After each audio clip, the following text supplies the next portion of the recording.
Régis Sautière, bonjour et bienvenue au cinéma Les Étoiles de Bruay-la-Buissière. Ça ne t'a peut-être pas échappé, nous sommes au cœur de l'ex-bassin minier et ici, comme dans la bande dessinée La Guerre des Lulus, dont tu es l'auteur et le scénariste, le rapport entre le territoire et la mémoire historique est extrêmement vivace.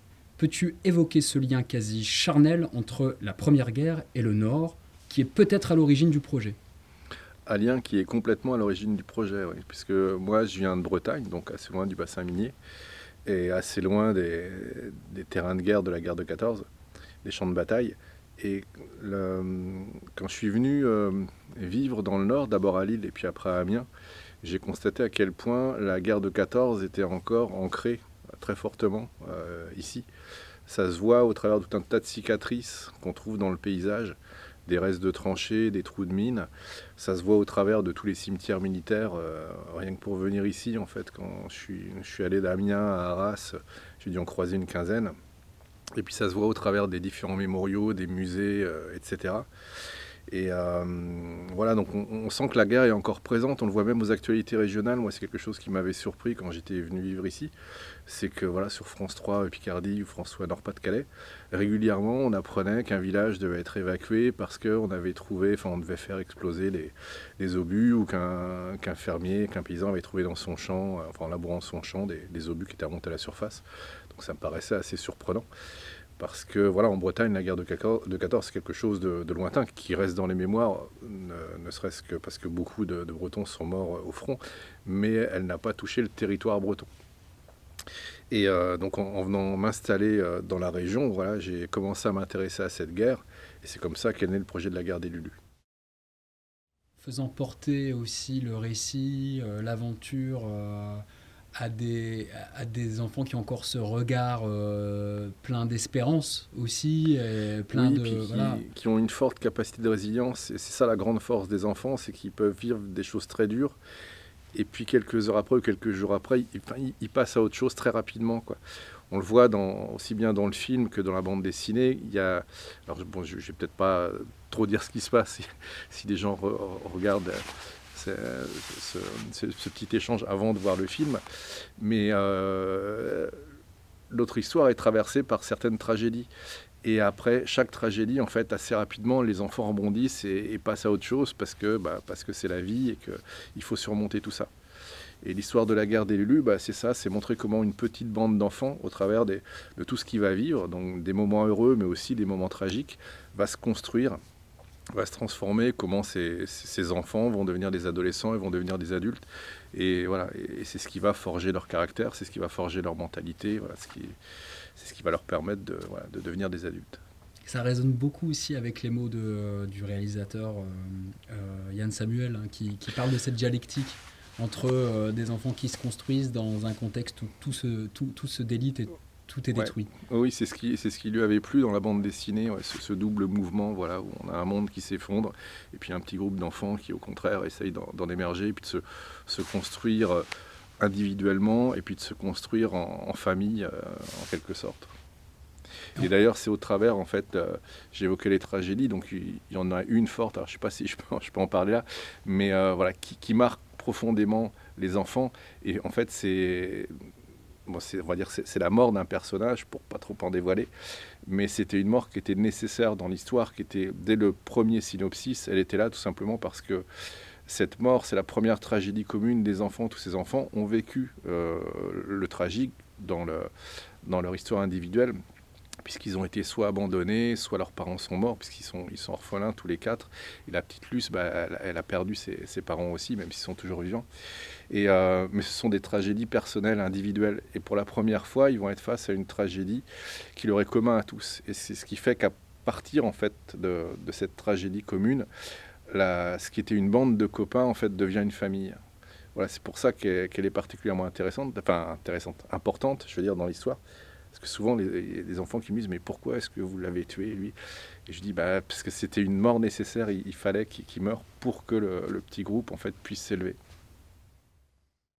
Est-ce que c'est aussi rendre visible aussi finalement le calvaire effectivement des civils qui n'ont peut-être pas le droit aux monuments, on en parlait tout à l'heure, ni Oui, aux bien sûr. médailles, ni aux décorations, et pourtant qui ont été peut-être ceux qui ont le plus souffert des conflits. C'est exactement ça, c'est-à-dire qu'on honore les soldats après les guerres, tous ceux qui sont morts au combat, tous ceux qui ont fait des actes de bravoure, etc.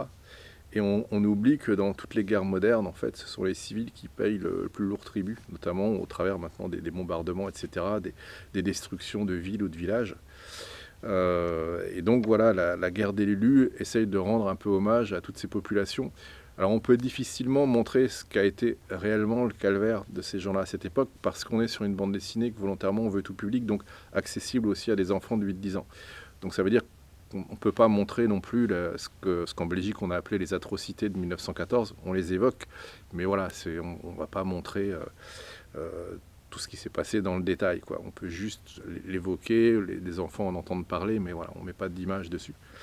Mais en tout cas, oui, il y a une volonté forte de réhabiliter voilà, ce qui s'est passé, du coup, surtout la mémoire en fait, des gens qui ont vécu ça. Et pour conclure peut-être du coup sur les valeurs fortes justement que l'on retrouve à la fois dans la bande dessinée et à la fois dans l'adaptation de Yann Samuel,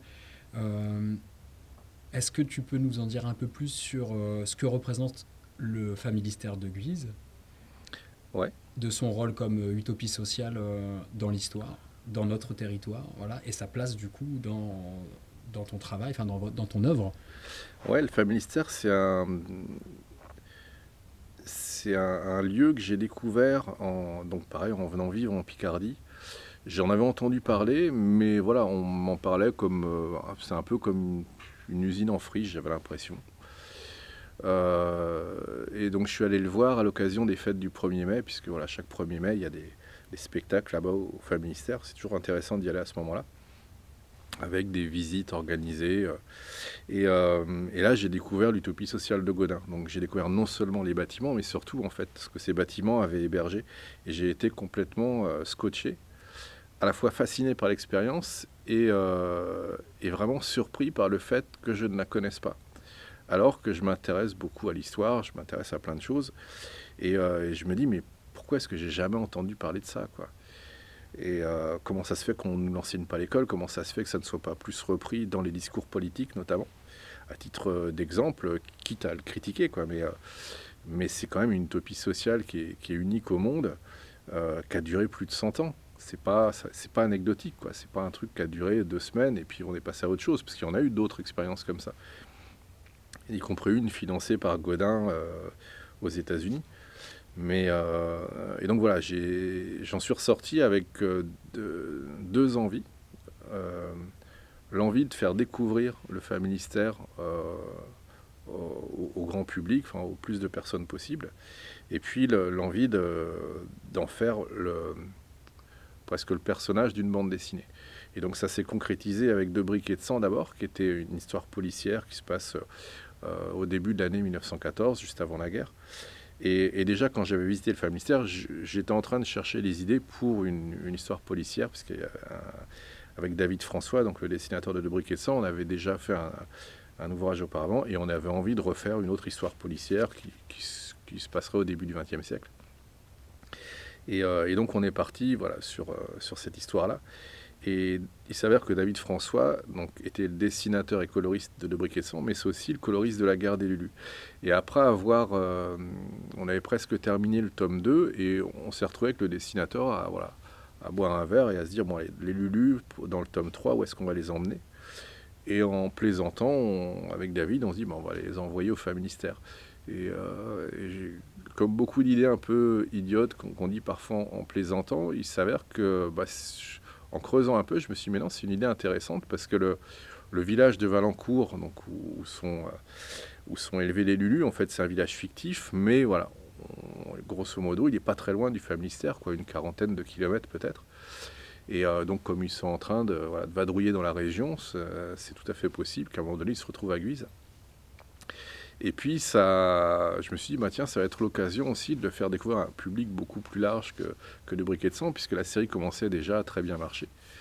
Et puis, d'évoquer des aspects que je n'avais pas pu évoquer dans Deux briquets de sang.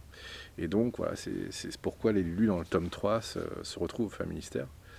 Et moi, c'est une expérience vraiment qui m'a fasciné et qui me fascine toujours, l'utopie de Gaudin.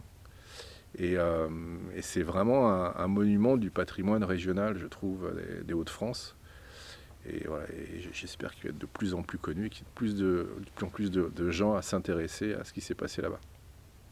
Merci beaucoup. Merci.